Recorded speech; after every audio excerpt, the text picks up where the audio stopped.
안녕하세요. 오늘은 2021년 3월 9일 화요일 아침입니다.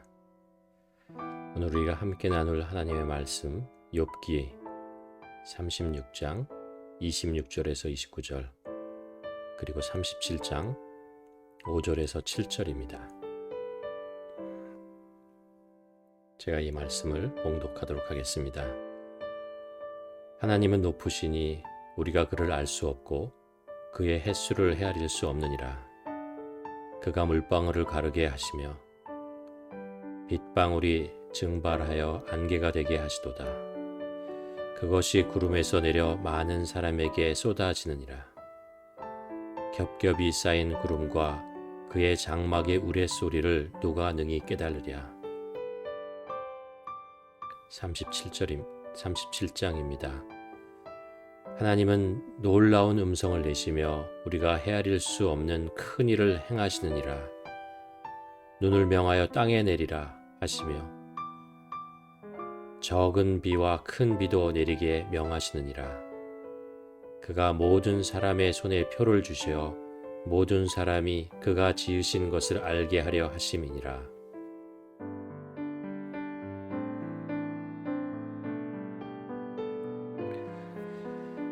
여러분은 어릴 때 도시에서 자라셨나요? 아니면 시골에서 자라셨나요? 저는 어려서 서울의 중심가였던 남산동에서 자랐습니다. 동네 앞쪽에는 퇴계로라는 큰 길이 있었고 그 길을 건너면 명동이라는 아주 화려하고 상점과 높은 빌딩이 질비했습니다. 늘 북적북적거리고 시끄러웠지만 어린 저에게는 흥미롭고 볼거리가 많았던 저의 앞마당 놀이터와 같은 곳이었습니다. 그리고 또 저희 집 뒤쪽에는 남산이라는 어린 저에게는 꽤 높아 보이는 산이 있었습니다. 그 산에는 나무와 긴 산책길과 약수터가 있었습니다. 그리고 그 산 위 꼭대기에는 도시 어디에서도 볼 수 있는 높은 남산 타워가 우뚝 서 있었습니다.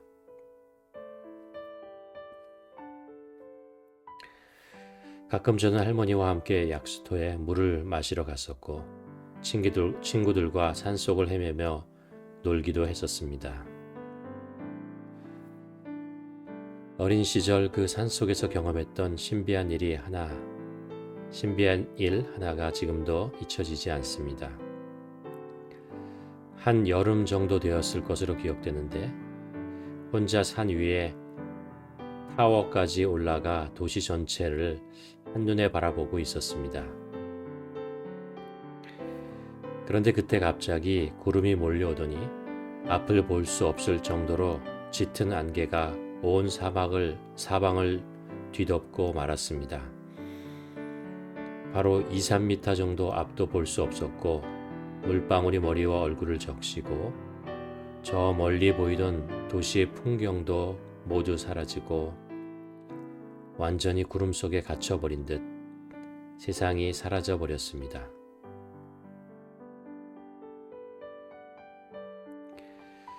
그러더니 30분도 채 안 돼서 서서히 안개가 걷히고 사라졌던 세상이 눈앞에 다시 펼쳐지는 것이었습니다. 매일 도시에서만 살던 시티보이가 자연의 신비를 놀랍게 경험했던 순간이었습니다. 그러고 생각해보니 그 후 한참 동안 저는 너무 도시의 일에만 몰두하며 살아왔던 것을 알게 됩니다. 학교에 다니는 것, 일하는 것, 도시의 변화와 재미 속에서 그러면서 자연과 인생의 신비함보다는 인간들 사이에서 생존과 성공과 일의 완성을 위해서만 정신없이 도시 속을 파고 들어갔던 것 같습니다.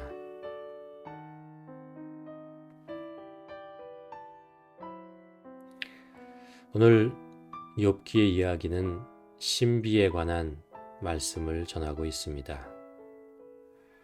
오늘 본문의 욥기는 우리가 잘 아는 대로 욥이라는 한 인물이 인생에서 갑자기 겪게 되었던 고난에 대한 문제를 다루는 책입니다. 욥은 자신이 왜 이런 고난을 받게 되었는지 알지 못합니다. 그때 욥의 친구들이 찾아와서는 욥이 겪고 있는 고난의 이런저런 이유들을 지적해 줍니다. 그러나 욥은 그들의 말을 받아들일 수 없었습니다. 오히려 욥의 고난을 더욱 고통스럽게 만들 뿐이었습니다.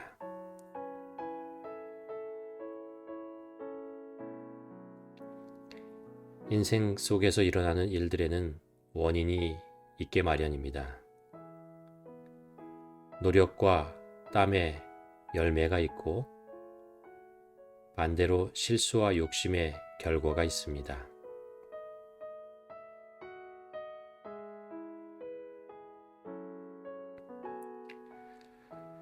그러나 때로 이유를 알 수 없는 성공과 행복이 찾아올 때도 있습니다. 우리는 이것을 은혜라고 부르죠. 반대로 도저히 이해할 수 없고 받아들이기도 힘든 고난과 시련이 찾아올 때도 있습니다. 그리고 이런 시련을 도저히 받아들일 수 없어서 더욱 무거운 고통 속으로 빠져 들어가기도 합니다.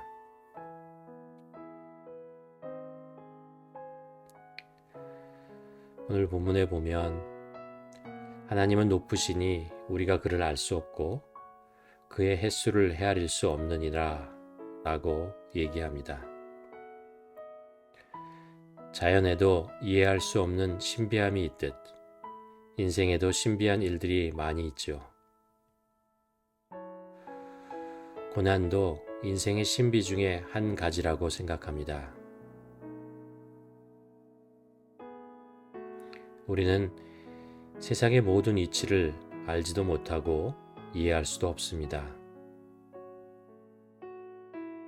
37절 5절 말씀에 보면 하나님은 놀라운 음성을 내시며 우리가 헤아릴 수 없는 큰 일을 행하시느니라.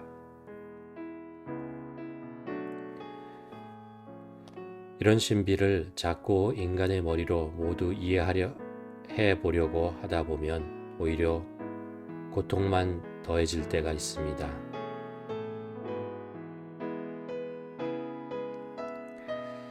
늘 그런 것은 아니지만 때때로 하나님은 우리가 도저히 이해할 수 없는 일을 행하십니다. 또한 도저히 받아들이기 힘든 사건들을 우리 인생에서 행하시기도 합니다.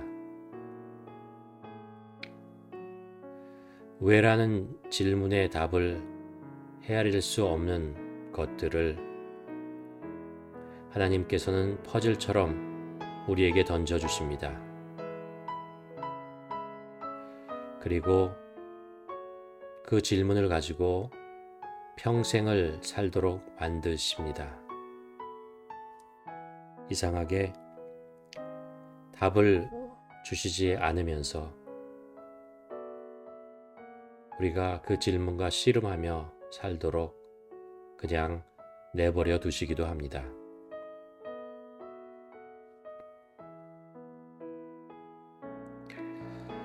아마 이것도 하나님께서 우리를 하나님 앞에 세우시려는 방법 중에 하나인 것 같습니다. 하나님을 끝까지 붙잡고 매달리게 하시려고 설명이 가능한 세상을 만들려고 달려가는 우리들에게 도저히 설명할 수 없는 인생의 신비를 놓으셔서 어쩔 수 없이 멈추게 하시려고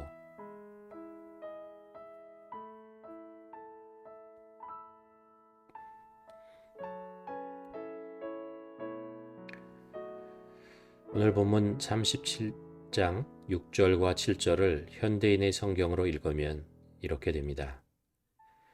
그는 명령 하나로 땅에 눈이 내리게 하시며 소나기와 폭우도 쏟아지게 하신다. 이렇게 해서 하나님이 사람들의 일손을 멈추게 하시는 이유는 그가 지으신 모든 사람들이 그가 하시는 일을 깨달아 알도록 하기 위해서이다.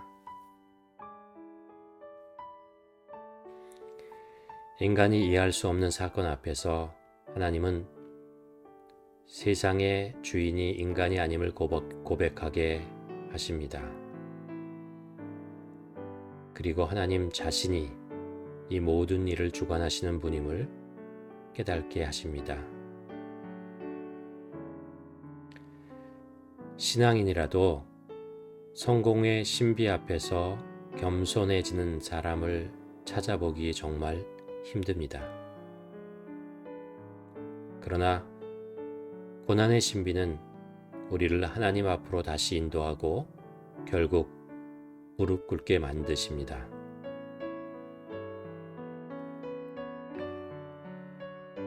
하나님은 우리가 고난 앞에서 발버둥 치며 괴로워하기를 원하지 않으십니다.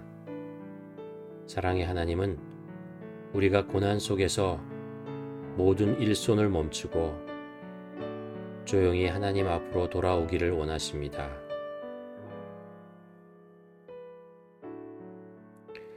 그래서 우리가 아버지를 만나는 신비한 경험을 하기를 원하십니다.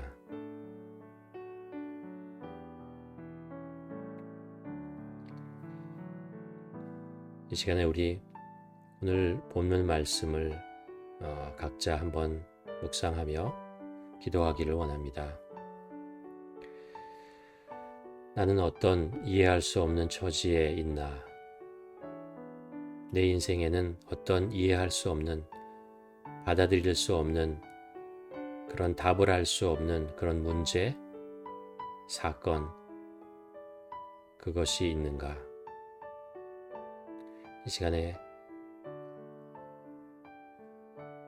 그런 상황들을 한번 묵상해 보며 그것이 어쩌면 하나님께서 그 사건을 이해하고 풀어내라 라고 하시는 것이 아니고 도저히 이해할 수 없고 받아들일 수 없는 사건 앞에서 우리가 오히려 멈추어 서고 그 문제가 아니고 그 사건이 아니고 하나님께 나아가서 깊이 하나님을 만나는 시간, 그것을 원하는 것은 아닌가. 한번 이 시간에 하나님의 부르심의 음성을 한번 들어보고 응답하고 결단하는 시간이 되기를 바랍니다.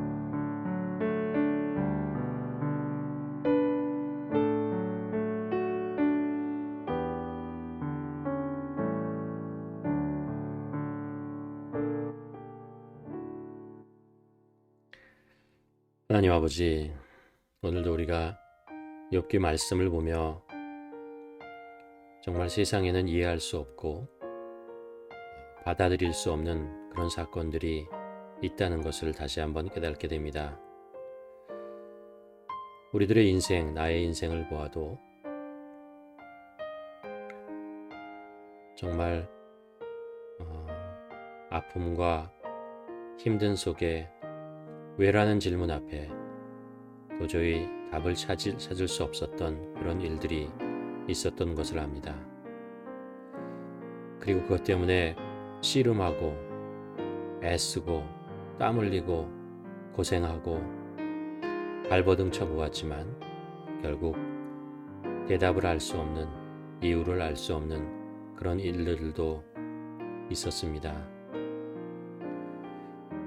오늘 말씀을 보면서 어쩌면 그런 일들이 하나님께서 우리를 멈추게 하시고 세상에 빠져들어가는 것을 막기 위해서 하나님 없는 세상 속에 정신없이 살아가는 것을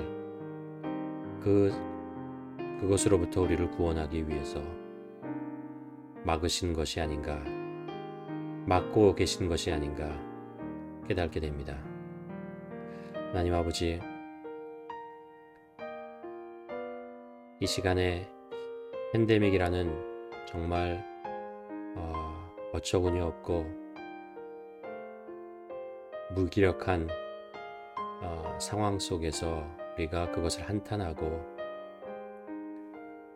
한숨을 내쉬는 것이 아니고 오히려 이것이 하나님께서 우리를 멈추게 하시고 하나님의 세계를 이해하게 하시려고 우리를 부르시는 그런 부름의 기간이 아닌가 다시 한번 생각해 봅니다. 아버지, 우리가 하나님 앞으로 나가기를 소원합니다. 하나님과 함께 걸어가는 그런 하루 되기를 간절히 소원합니다. 세상에 대한 질문이 아니고 하나님에 대한 질문을 하며 사는 오늘 하루가 될 수 있도록 하나님 인도하여 주시옵소서. 예수님의 이름으로 기도드렸습니다.